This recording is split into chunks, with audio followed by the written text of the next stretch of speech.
जातक का जीवन किस तरह से परिवर्तित हो जाता है, जी, जी। क्या क्या लाभ उसको अपने जीवन में मिलते हैं, जी, इसके जी। बारे में मैं चाहती हूँ कि थोड़ा सा आप हमें बताएं। जी, जी, बिल्कुल। देखा जाए तो अगर आपकी कुंडली में गजकेसरी योग है, तो आपको कोई भी काम के लिए सोचना ही नहीं चाहिए। क्योंकि देखिए कहा जाता है कि कोई भी काम करें तो सोच समझ के करें, लेकिन जो गजकेसरी योग है तो उसमें आपको इतना पावरफुल कर देता है। गजकेसरी योग जब बनते हैं कुंडली में, तो बहुत ही भगवान की कृपा होती है, तभी जाके कुंडली में गजकेसरी योग बनते हैं। अगर आपकी कुंडली में गजकेसरी योग है तो आप जान लीजिए कि आपको जीवन में किसी प्रकार की समस्या नहीं होगी। लेकिन ये भूल जाएं कि आपको कर्म नहीं करेंगे, फल की इच्छा करते रहेंगे तो दिक्कत आपको आती ही आती रहेगी। इसके लिए आपको कर्म करते रहो, फल की इच्छा ना करो तो ज़्यादा बेहतर है। अगर आप कर्म करेंगे तो आपको फल मिलेगा, लेकिन जो फल मिलेगा देर मिलेगा, आपको दुरुस्त मिलेगा। देखा जाए तो गज केसरी योग जो होता है हमारे कुंडली में बहुत ही इंपॉर्टेंट होता है। गज केसरी योग है तो आपको रंग से राजा तक ले जाएगा।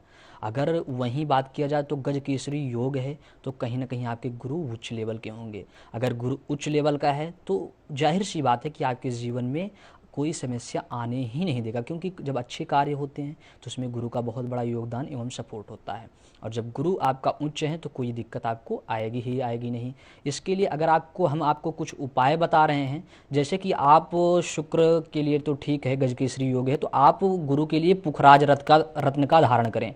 अगर आपका 50 से कम वेट है तो आप 5.25 रत्ती का रत्न धारण कीजिए। अगर आप 50 से 70 या 80 के बीच में हैं तो आप 7.5 रत्ती 8.5 रत्ती का रत्न धारण करें।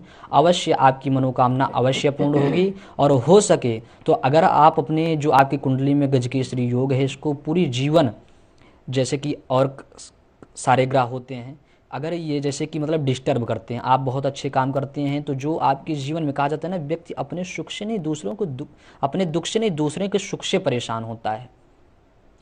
अगर आपका सुख है तो व्यक्ति आपको देखकर जलेंगे, वैसे अगर आपका शुक्र और गुरु पावरफुल है तो अन्य ग्रह देखकर आपको जलेंगे, और जब जलेंगे तो आपको डिस्टर्ब करने की कोशिश करते रहेंगे। अगर इससे आपको बचना है कि कोई ग्रह हमें छेड़ ना पाए, हमारे जीवन में जैसे खुशहालियाँ चल रही हैं ऐसे चलता रहे, हमारा जीवन जो है विकास करता रहे, तो आपको एक कार्य कराना है कि अपराजिता स्तोत्र का महापाठ करवा लीजिए।